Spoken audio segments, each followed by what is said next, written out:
Every stick of firewood you see in this woodshed came out of this forest. Nothing came in on the back of a transport truck or in the back of a trailer. Every tree was felled, limbed, bucked, brought in here, cut up into rounds, split, and stacked right here behind me. Oh yes, I did. Welcome back to GP Outdoors. You might think it's a little early to be talking about firewood and forestry, but several of you have already started sending me questions about splitters, chainsaws, and different types of equipment I use on the channel. It's nice to see that there's a lot of folks just like me. I don't wait for the season to get prepared. I know a lot of you are already out in your workshops pulling those saws apart, checking your bars, seeing if you need replacements or new chains, making sure you have enough oil. And that splitter, is it going to make it another year, or is it time for a new one?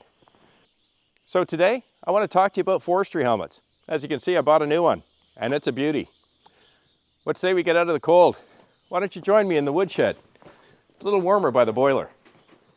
Today, I've got 3 different forestry helmets at 3 different price points to talk about.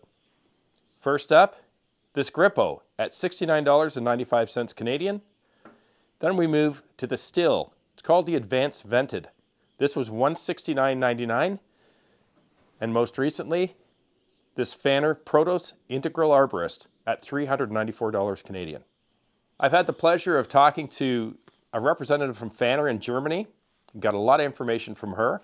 I've spoken to representatives at our CSA here in Canada, which is the Canadian Standard Association. It's more or less the sister agency to your ANSI in the United States. And I've also talked to my dealer and done a lot of online research. And I wanted to share some of that great information that I was able to gather, some of which I didn't know.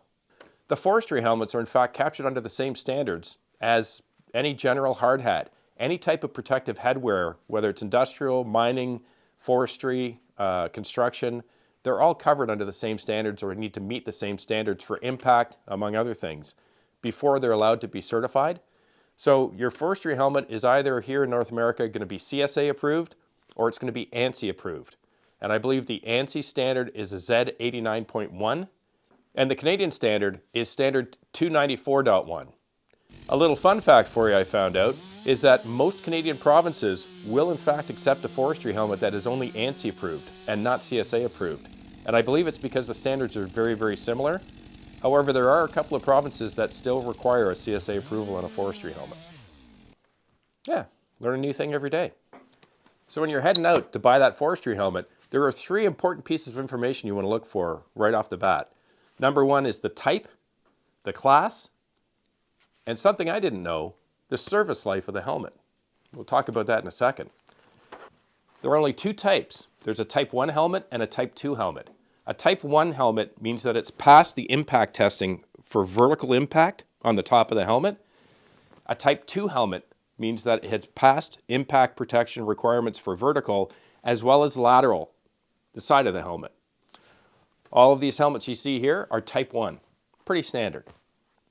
The class refers to an electrical certification. Might not be necessary when you're working in the forest, unless of course you're working around power lines or you work for a utility. However, there are 3 different classes. A Class G means it's certified up to 2,200 volts. A Class E means it's certified up to 20,000 volts. And a Class C means it's a conductive helmet. It's not certified for any type of voltage rating. The Protos is a Class C. It's a conductive helmet. This Stihl helmet, the Advanced Vented, it's a Class G. It's good for 2,200 volts. And surprisingly, the cheapest helmet that I have here, the Gripo, is in fact rated as a Class E, up to 20,000 volts. So your Gripo is what you'll see as a Type 1 Class E. This is a Type 1 Class G. And the Protos, the most expensive helmet here, is a Type 1 Class C. The third piece of information, which is something I wasn't aware of, is that each of these certified helmets are certified for a specific service life. This Gripo helmet says that it's good to be used in the field for 3 years and then it needs to be replaced. The Stihl, 4 years, and this Protos Integral, 5 years. What I learned from the folks at the CSA was that each of these certified helmets are certified for a specific service life. And that's because once these helmets get out in the elements, whether it's the cold of the winter and the snow or the heat the summertime, sunlight, UV rays, the materials they're made from will begin to break down and they'll lose strength. So each one of them is certified for a specific service life. And it's not from the manufacture date, it's from the time you start using it. Each one of these helmets is also required to have the manufacturing date imprinted into the plastic. It's not written, it's not a sticker. I'm hoping you can see it in the camera, but each one of these helmets has basically a dial type date format. It's burned into the plastic and it'll tell you the month and the year that this helmet was manufactured. And of course, once I found that out, I took a look at my old Gripo, and it was manufactured in 2016, which I believe was the year I bought it. And based on its service life requirement, I should have replaced this twice by now. I didn't know. So let's talk a little bit about each one of these helmets individually. So let's start with the old Gripo, $64.95. As you can tell, it's pretty much just a hard hat with a visor and earmuffs. But it served me well. It's a Type 1 Class E. It weighs 1.7 pounds.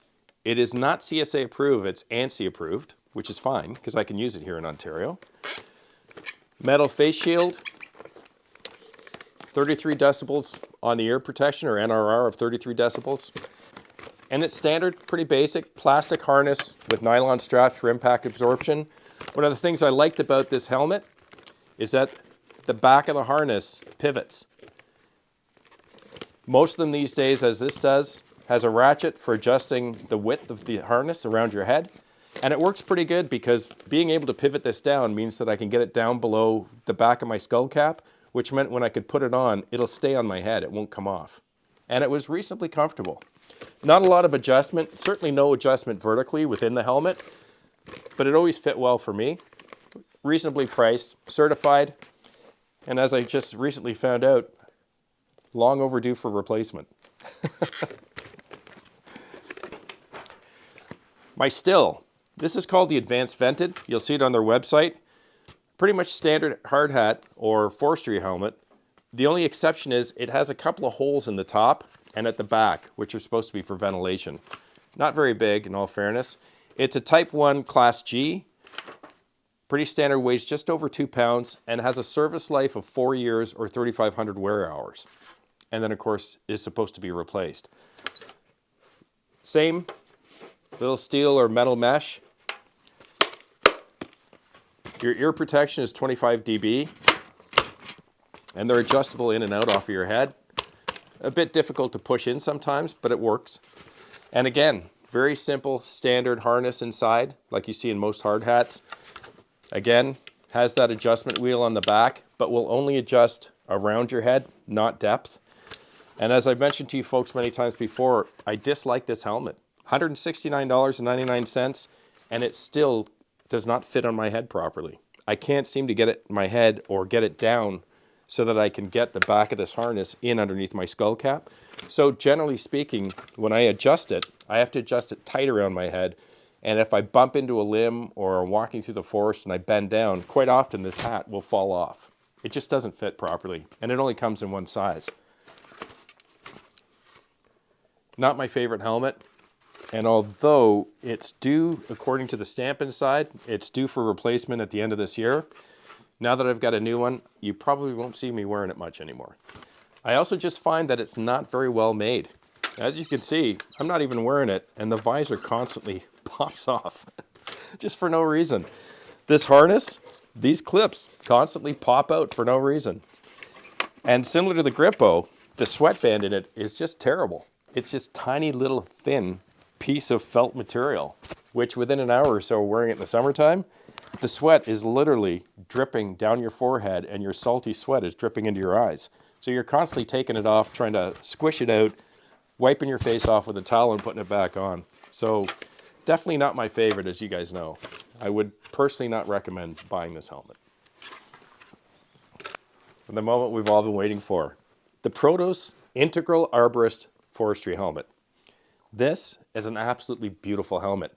I've been wearing this on and off for the last 5 weeks since I got it. In fact, Carol and the kids have been making fun of me because I tend to sit around in the living room when we're hanging out, and I'll just put it on for a while because I just want to see how comfortable it is. And all of you folks were absolutely right. It is incredibly comfortable. and very, very well designed and engineered. Let's talk about it a bit. It's a Type 1 Class C, weighs 2 pounds, was $394 Canadian, and it has a service life of 5 years on the shell. One of the remarkable features of this helmet was that it was 12 years in design, according to the folks from Germany. Every single component on this helmet is replaceable. So although there's a higher outlay at first, when a strap breaks or wears out or a muff or any component in this entire helmet, they have replacement parts. And you easily just replace the part because they're all modular and they're all integrated. Every piece snaps in or snaps out. The quality of this helmet is unbelievable compared to the others. You'll notice that there is no harness with nylon straps in this, which is a big difference. In fact, hopefully you can see in there, at the top of the helmet, there's EPS foam. And underneath that, there's a 1/2 inch of a very thick foam type material with a nice comfortable covering on top of it. That, I believe, is what's providing a lot of your impact absorption. Second thing that they told me is when you look at this helmet compared to the others, the contours of this helmet are deliberate. It's been designed to deflect impact as opposed to absorb it. They said deflection is the first thing, absorption is the second thing. It too is ANSI approved, and although it's actually a Type 1 helmet, it in fact did not pass Type 2 testing because the chin strap is removable. Just like the rest of the helmet, which was part of their initial design, they wanted you to be able to change or interchange parts on this helmet without having to buy an entire new helmet. Not only is it remarkably comfortable, but everything, as you see, is integrated. Your ear protection slides in and underneath the side of the helmet, and in fact, you can adjust the decibel or the NRR on these muffs between 23 and 27 dB. You can either have them press against your head harder or softer. It's all adjustable. Everything on this, up and down, in and out, every component in this helmet is adjustable. There are literally millimeter adjustments for the circumference of your head on this harness. And not only that, but you can adjust the depth, which is a big thing for me, given that I've had so much trouble with the last helmet. So I've adjusted it. I've adjusted it down, and I've also been able to adjust it perfectly so I get no pressure on my head. It fits really nice, snug, and comfortably. And all the components here, you can tell, are much higher quality than what you're going to find in the other two helmets, or generally in a hard hat. They've done an excellent job on this helmet. It's also vented. Big vents for air vents. You can close them or you can open them. But there are 3 other things I really love about this helmet. Not only can I adjust it for the circumference of my head as well as the depth of the helmet on my head, once all of my internal adjustments are done and I'm happy with them, you're locked in. Every time you put it on, you lock it in. It's like a memory. So unlike other helmets where you constantly have to put it on and off and adjust it, your memory locations are locked in. And once you press that lock in the back, it puts it back to whatever your adjustments were. When you're ready to take it off it goes. You throw it in the back of the tractor and you're on your way. The second thing I love about this helmet, if you look closely around the contour of the front of that helmet, you'll see a lip. That lip is matched to the lip on the visor. Not only that, but the visor has weather stripping under it. So when you lock it down, rain's not going to come down into your face like with the other two helmets. The rain is going to be channeled to the sides of the helmet instead of down through the visor and into your face. Last thing I love about it, hey, you can't say no to that. So I think maybe one of the questions of the hour is, are you spending $65, $170, or $395? And what are the factors or considerations that will decide which one is the right helmet for you? Because by all means, what's right for me may not be correct for you. But here are some thoughts I think you might want to consider. If you don't spend a lot of time in your forest, in other words, maybe you may do firewood, but like many YouTube channels, you may be getting all your logs trucked in on the back of a transport, and you may or may not ever go into your forest too often.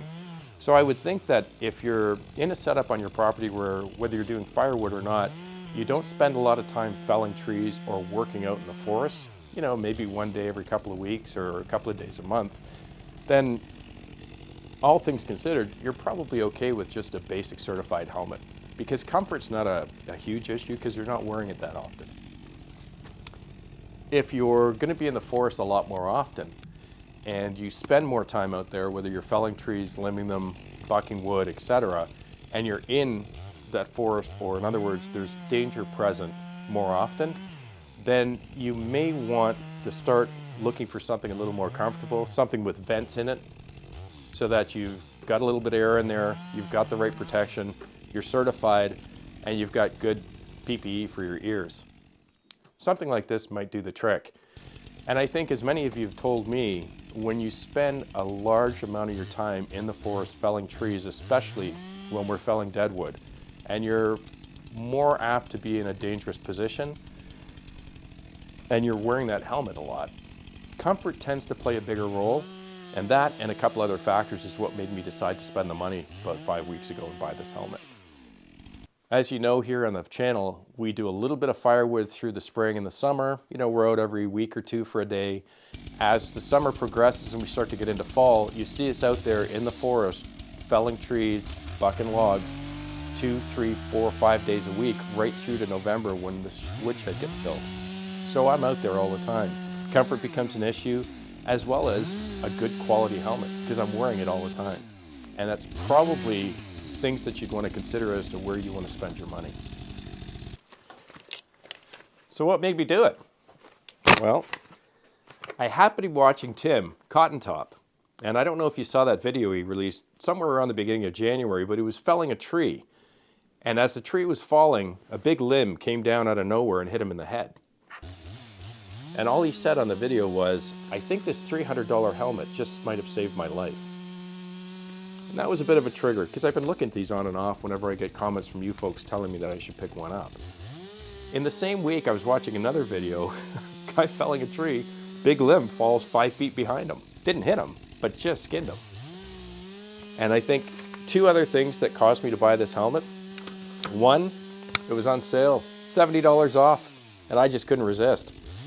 And the second thing, kind of hard to resist that. I love it so far, and as you folks know, I'm going to wear this now for the rest of this season. You probably won't see the other ones too often, but I'll give you updates from time to time to see how it performs, because it's new out of the package, 5 weeks. It hasn't actually been out in the forest yet, but I promise you I'll keep you updated. I'll let you know what I think of it.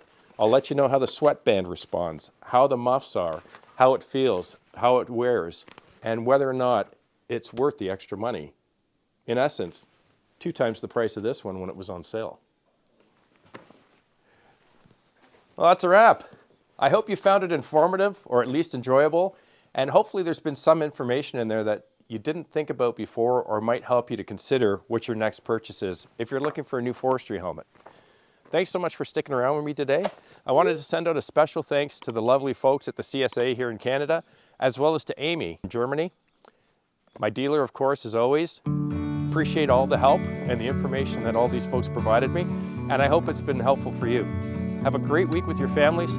Please be kind to one another, and I'll see you again right here.